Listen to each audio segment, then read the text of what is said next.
क्या अब जानते हैं कि दुनिया की सबसे बड़ी गुमराही क्या है? वो गुमराही जो इंसान को इसके खालिक से दूर कर देती है। आज हम बात करेंगे इंसानों की एक ऐसी पुरानी रवायत की जो वक्त के साथ कई तहजीबों में परवान चढ़ी और आज भी मुख्तलिफ सूरतों में बाकी है, बुत परस्ती। इस्लाम में बुत परस्ती को सबसे बड़ी गुमराही क्यों करार दिया गया? इस वीडियो में हम जानेंगे कि इस्लाम में बुत परस्ती की क्या हैसियत है और अल्लाह की वहदानियत का क्या मकाम है।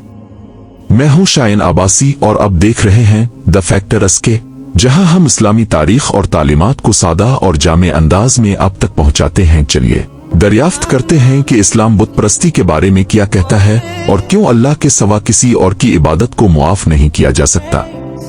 बुत परस्ती का आगाज कदीम जमानों में हुआ और उसके पीछे मुख्तलिफ वजूहात और सकाफती अवामिल का फरमा थे। इंसान जब इब्तिदाई दौर में कुदरती अनासिर से खौफजदा होता था, जैसे कि तूफान, आसमानी बिजली और आतिश फिशा, तो वो इन ताकतों को काबू में लाने या खुश करने के लिए उनकी इबादत करने लगा। बुत परस्ती बुनियादी तौर पर इस तसव्वुर से शुरू हुई कि कुदरती ताकतें आरूहें अशिया में मुकीम हैं और लोग उनको अपनी जिंदगियों पर असरअंदाज समझते थे।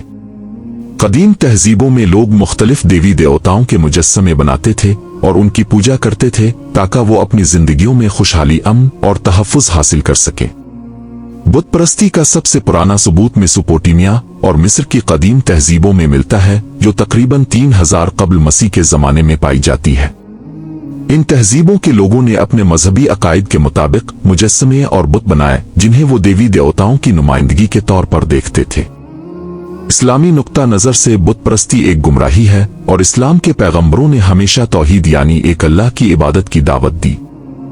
कदीम तहजीबों में लोग मुख्तलिफ किस्म के बुतों की इबादत करते थे, जिन्हें वो कुदरती ताकतों और देवी देवताओं की नुमाइंदगी समझते थे। हर तहजीब के अपने मखसूस देवी देवता होते थे जो उनके अकायद और जरूरियात के मुताबिक होते थे। चंद मशहूर बुतों और देवी देवताओं की मिसालें दर्ज झेल हैं। एक, मेसोपोटामिया। यहाँ के लोग मुख्तलिफ देवी देवताओं की इबादत करते थे, जैसे इनाना मोहब्बत और जंग की देवी और एनलेल हुआ और जमीन का देवता। वो इन देवी देवताओं की मूर्तियां बनाकर उनकी पूजा करते थे ताकि वो अपनी जिंदगियों में खुशहाली और हिफाजत हासिल कर सकें। 2, मिस्र। कदीम मिस्री तहजीब में देवी देवताओं की पूजा बहुत आम थी।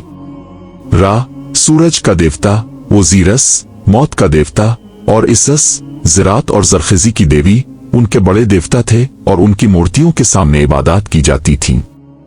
3, यूनान। कदीम यूनानियों के देवी देवता बहुत मशहूर थे। ज़ूस आसमानों का देवता, एथीना हिकमत की देवी और पोसीडन समंदरों का देवता उनके बड़े देवी देवता थे और उनकी मूर्तियां मंदिरों में रखी जाती थीं। 4, अरब में कब्ल अज़ इस्लाम। इस्लाम से पहले अरब में भी बुत परस्ती आम थी। मक्का मुकर्रमा में खाना कबा के अंदर मुख्तलिफ कबाइल के देवी देवताओं के 360 बुत रखे हुए थे, जिनमें सबसे मशहूर लात, मनत और इज़ थे।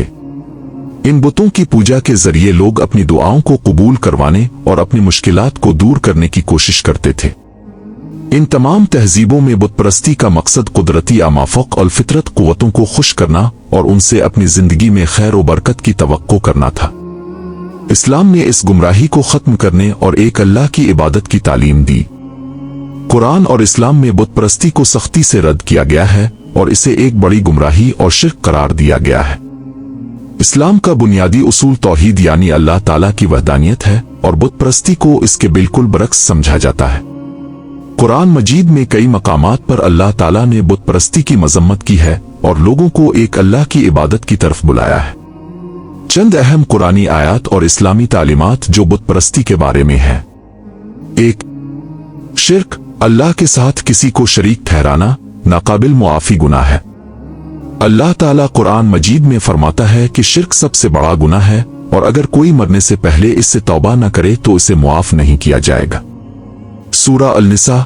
बेशक अल्लाह इस बात को नहीं बख्शता कि इसके साथ किसी को शरीक किया जाए और वो इसके सिवा जिसको चाहे बख्श देता है, और जिसने अल्लाह के साथ शिर्क किया तो उसने बड़ा बोहतान बांधा और बहुत बड़ा गुनाह किया। 2, बुतों की इबादत का रद्द और उनकी बेबसी का बयान। कुरान में बारहा इस बात की वजाहत की गई है कि बुत किसी को फायदा या नुकसान नहीं पहुंचा सकते और उनकी इबादत करना बेमानी है। सूरा अल-अराफ 7:191-192। क्या वो ऐसी चीजों की इबादत करते हैं जो कुछ पैदा नहीं करती और वो खुद पैदा किए गए हैं, और वो ना तो उनकी मदद करने की कुदरत रखते हैं और ना अपनी ही मदद कर सकते हैं। 3. हजरत इब्राहिम का वाकया। कुरान में हजरत इब्राहिम अलैहिस्सलाम का वाकया बयान किया गया है जब उन्होंने अपनी कौम को बुत परस्ती से रोका और उन्हें एक अल्लाह की इबादत की दावत दी। सूरा अल-अंबिया 21:52। जब इब्राहिम ने अपने वालिद और अपनी कौम से कहा कि ये मुजस्समे किया है जिनके तुम लोग पाबंद होकर बैठे हो, उन्होंने कहा कि हमने अपने बाप दादा को उनकी इबादत करते हुए पाया। 4. बुत परस्ती गुमराही है। कुरान मजीद में वाज़े किया गया है कि बुत परस्ती एक गुमराही और शैतान की पैरवी है। सूरा अल-नहल। और बेशक हमने हर उम्मत में कोई ना कोई रसूल भेजा के लोगों, अल्लाह की इबादत करो और शैतान से बचो, तो इनमें से कुछ को अल्लाह ने हिदायत दी और कुछ पर गुमराही साबित हुई। 5. सिर्फ अल्लाह की इबादत का हुक्म। इस्लाम की बुनियादी तालीम यह है कि सिर्फ अल्लाह वदे ला शरीक की इबादत की जाए और उसके सिवा किसी की इबादत ना की जाए। सूरा यूसुफ। फरमा दीजिए, फैसला करना सिर्फ अल्लाह ही का काम है, इसी ने हुक्म दिया है कि तुम लोग उसके सिवा किसी की इबादत न करो, यही सीधा दीन है, लेकिन अक्सर लोग नहीं जानते। खुलासा। इस्लाम में बुत परस्ती को सख्ती से मना किया गया है और इसे शिर्क यानी अल्लाह के साथ किसी को शरीक करने के मुतरादिफ समझा गया है। कुरान मजीद में मुतअद्दिद मकामात पर बुतों की बेबसी और अल्लाह ताला की वहदानियत पर जोर दिया गया है। अल्लाह ताला ने अपने बंदों को इस गुमराही से निकालने के लिए अंबिया को भेजा और इस्लाम ने वाज़े तौर पर तौहीद का दर्स दिया। अरबों के दौर जाहिलियत में सबसे बड़ा और मशहूर बुत हबल था। ये बुत खाना कबा के अंदर रखा गया था और इसे कुरैश और दीगर अरब कबाइल में बहुत अहमियत हासिल थी। हबल को कुरैश के सबसे बड़े बुतों में शुमार किया जाता था और इसे उनकी देवता की हैसियत हासिल थी। हबल के बारे में कुछ अहम मालूमात। 1. हबल की तारीख। हबल एक इंसानी शक्ल का बुत था जिसे पत्थर असुर्ख अकीक रेड एगेट से बनाया गया था। इसे मक्का के खाना कबा में कुरैश के सरदारों ने रखा हुआ था और अरब लोग इसकी पूजा करते थे। 2. अरबों की हबल के साथ वाबस्तगी। हबल की पूजा के लिए कुर्बानियां दी जाती थीं और लोग उसके सामने दुआएं करते थे।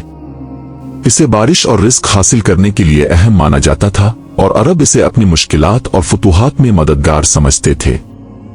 3. इस्लाम का ज़हूर और हबल का खात्मा।